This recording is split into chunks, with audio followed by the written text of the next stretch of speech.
Okay, so whenever we send basically we send a copywriting, so that their clients give us the feedback, and that feedback is very important. That how we're gonna improve it. So, being a copywriter, not only a copywriter, be it Mm, any field, you get a lots of feedback from clients.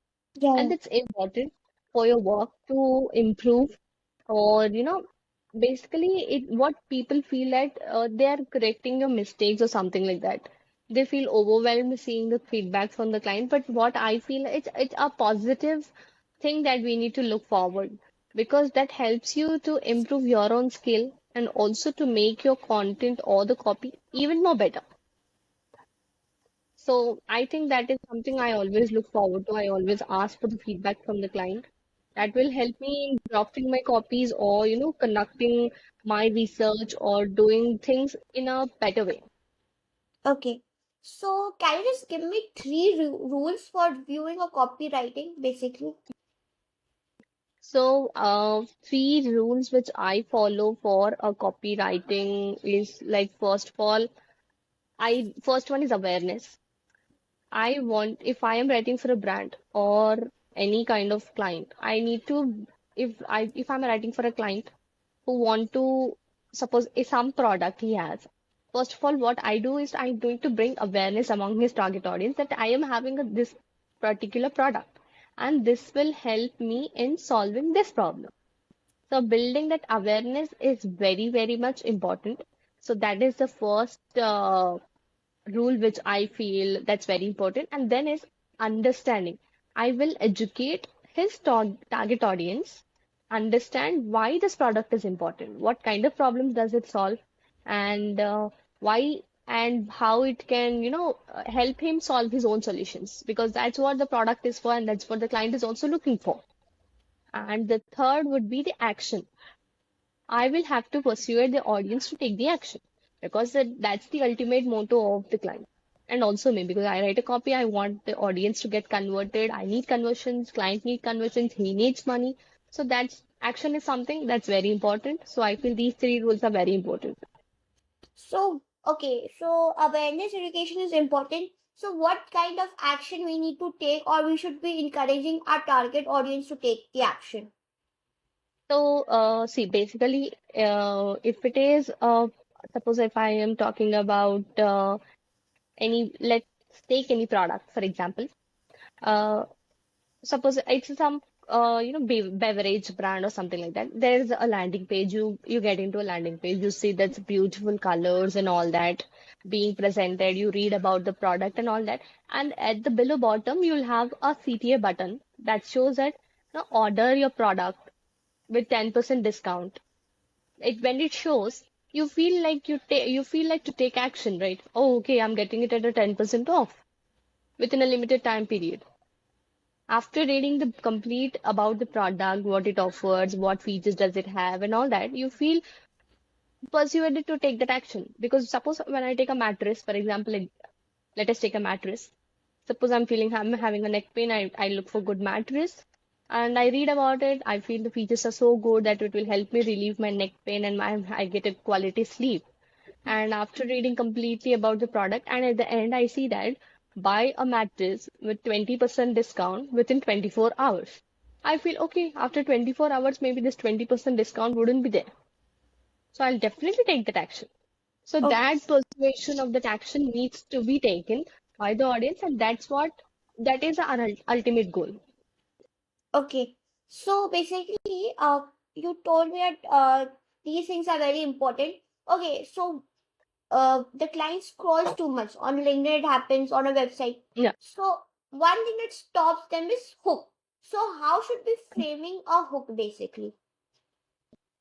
See, basically, these days people don't, they don't read your complete post. They just skim your post. So to hook that audience, it's very, very important, because these days we have lots of competition, and that hook is to be in such a way that you need to make your audience stop and scroll. I mean, stop the scrolling and look at your content and click that read more button. If you want to do that, your hook should have a proper that eye-catchy and that very, very engaging line could be Mm. you can use stats in your hook, or you can use some emotional tone in your Yeah. hook, or you can use some surprising or curiosity in your hook. Because suppose if I write, I made suppose $10,000 in a day. Mm. Everybody wants to know it. How did I make it? So Yeah. that's amazing hook. Okay, So but it's lots of controversial thing is going on. I think so. I on YouTube it's going on that how they're just showing off and all what how to handle with these things because I wrote a content. Okay, so how you can make basically people told I just wrote a content that you can make a 10 lakhs a day, but there's a dark phase going on, and they told me you are making 10 lakhs. As I said, listen, you should read your content very careful. So people don't read the content careful. exactly. I actually very recently I posted a LinkedIn post on this topic.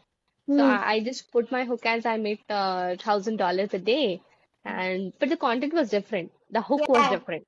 yeah, yeah, Thing is that people don't read the content. They are just yeah. scared of the concept. They don't understand the idea behind it. And they Hmm. just start raising the questions. But it's not like that. If you read the post, only then you're going to understand the meaning or the morality of that complete post. Okay, so basically you are experienced copywriting, so there's 2 years of it. You have Yeah. learned a lot of things. So basically, learning skill is important. Using it is very important. Okay, then making a portfolio is very important. Okay, these 3 things we have done. But how should we get a client? How to get a client? Hmm. Okay, this is very, very much the frequently asked question. Yeah, yeah. How to get a client? See, in the beginning, everything feels so dumb. You don't Hmm. find clients, and you Yeah. see people posting that I've closed 10 clients a day. I'm just building my empires on LinkedIn. Hmm. You see a lot of these things on LinkedIn happening, and you feel very insecure seeing people doing so many things, and you just feel you haven't cracked the code yet. Yeah, yeah. So, but see, it's a long-term game. It's Yeah, not a short-term. yeah. People need to understand that it's a very long-term game. You can't expect the results. You just posted a post today and you expect a client tomorrow. No, no. Please, that's not going to happen in any way. It's all about your consistency. It's Yeah, yeah. all about your content. It's all about your connections. It's all about your networking. It's Okay. not that overnight success. Yeah. So basically, you need to knock the door if you want to get a client. Obviously. So there was one person, Unnati Bhaga. She told me that if you want to get a client, first important thing is that you need to post a content day on a daily basis, and second thing is you need to send 50 cold emails on a daily basis. See, I don't know whoever told you this, but posting a content every day, 7 days a week is what No, I don't no, recommend. no, no. If you post 3 days a week, that's good, but you need to follow that pattern. Yeah, yeah. That's right. That's exactly right. Because you need to maintain that consistency. You just can't post it for a week and then leave and then come after 2 weeks and then No. you start posting the content. That's not going to happen. You need to have consistency that it needs to be followed properly. And sending coming to cold emails. See, cold emails do work and sometimes they don't. So Okay. it's what matters is your efforts. You just Okay. need to keep showing up, keep showing up, keep showing up until you land your first client. Hmm. So until you land your first client, this feels very hectic process Yeah, yeah. because this cold DMing everyone, making connections, networking, asking them, looking for other sites, so many things that you need to do before you land a first client. But when you land a first client, then that game is going to change from there. Yeah, yeah. So then, I don't know the person. Okay, Mhm. he or she was saying that if you get a 5 clients, Okay.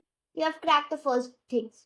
First step is first, not second 3 steps are over because first step you're trying.